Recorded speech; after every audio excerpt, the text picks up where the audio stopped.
Imam veliku čast i zadovoljstvo da vas pozdravim u ovom svečanom trenutku, kada obeležavamo jedan od izuzetan jubilej, 100 godina postojanja i rada Tehničkog remontnog zavoda Čačak. 100 godina postojanja je dug period u životu jedne ustanove i nije samo jubilej za ponos, već i dostignuće kojim se malo koje preduzeće može pohvaliti. To je vek ugrađenog znanja, truda, iskustva i posvećenosti generacija majstora, inženjera, podoficira i oficira koji su ovde ostavili svoj trag.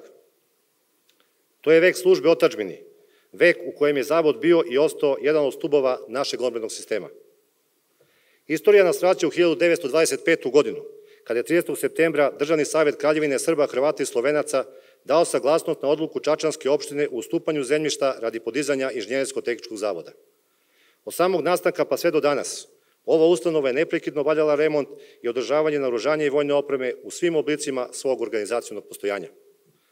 Počeo od Inženjersko-tehničkog zavoda, preko organizacionih promena u okviru Tehničko-remontnog zavoda u Kragujevcu, rada za potrebe Užičke republike za vreme Drugog svetskog rata, sve do obnove posle Drugog svetskog rata i formiranja savremene ustanove traje naš razvojni put.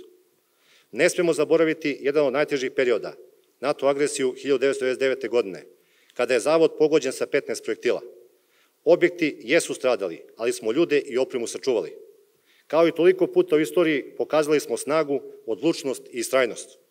Zavod je obnovljen, nastavio je da radi i služi svoje svrsi. Tokom proteklih decenija zavod nije samo održavao postojeće kapacitete, već je aktivno radio na razvoju i njihovom usavršavanju. Ponosno možemo istaći da smo uspešno realizovali brojne razvojne zadatke i uključili se u serijsku proizvodnju sredstava koja predstavljaju tehnološki iskorak za našu vojsku. Naveću samo neko dostignuća. Modernizacija tenkova i borbenih vozila pešadije, proizvodnja pokretnih telekomunikacionih sistema, proizvodnja univerzalnih pokretnih artiljerijsko-računarskih stanica, učešće u proizvodnji digitalizovanog i modularnog sistema Oganj, učešće u proizvodnji usavršenog protivavionskog sistema Bofors i učešće u modernizaciji samohodne haubice Gvozdika. Sva ova dostignuća svedoče o sposobnosti zavoda da ide u korak sa savremenim zahtevima, da odgovara na izazove i da bude pokretač tehnološkog napretka. Istovremeno, ulažemo u nabavku savremene opreme za rad, unapređujemo uslove proizvodnje i remonta kako bismo bili spremni za buduće izazove. Podmlađujemo kadar, otvaramo vrata mladim inženjerima i mehaničarima, a uz to posebnu pažnju posvećujemo transferu znanja, jer iskustvo koje su generacije stekle u ovom zavodu mora biti preneto onima koji dolaze. To je garancija da će TRZ Čačak i u narednom veku imati ljude koji mogu odgovoriti svakom izazovu. Gospodine ministre, poštovani gosti, obeležavajući vek postojanja, mi se ne osvrćemo samo unazad. Ovo je prilika da pogledamo unapred, u godine koje su pred nama. Zadatak koji stoji pred nama nije nimalo lak. Suočavamo se sa izazovima novih tehnologija, digitalizacije i brzih promena u vojnoj tehnici i opremi.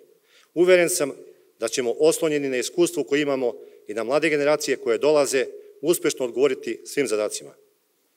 Naša je dužnost da čuvamo tradiciju, ali i da pratimo nove inovacije, da nastavimo da unapređujemo kapacitete, da širimo znanja i da Tehnički remontni zavod Čačak ostane i dalje jedan od stubova naše odbrane i u narednih 100 godina.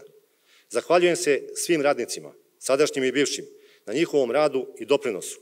Zahvaljujem se porodicama naših radnika na podršci i razumevanju. Zahvaljujem se svima koji su svojim znanjem, trudom i ljubavlju ugradili deo sebe u ovaj zavod. Danas sa ponosom možemo reći: živeo Tehnički remontni zavod Čačak, živela Vojska Srbije, živela Srbija. Hvala vam.